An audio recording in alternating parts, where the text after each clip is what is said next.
Jajaran Satuan Lalu Lintas Polres Luk-Sumawe membagikan 9 bahan pokok sembako bagi para kernet dan sopir bus. Bantuan ini diberikan sebagai bentuk kepedulian bagi pengemudi itu dikarenakan menganggur dampak ditutupnya aktivitas mudik di perbatasan Aceh dengan Provinsi Sumatera Utara.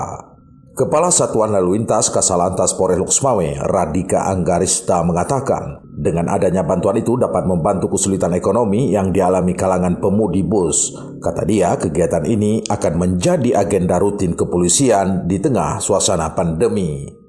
Jadi bantuan ini diberikan oleh Bapak Kapolres Luk-Sumawe kepada para supir bis dan kernet yang ada di terminal malam ini.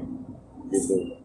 Para supir dan kernet juga terdampak karena lama tidak bisa bekerja, beroperasi.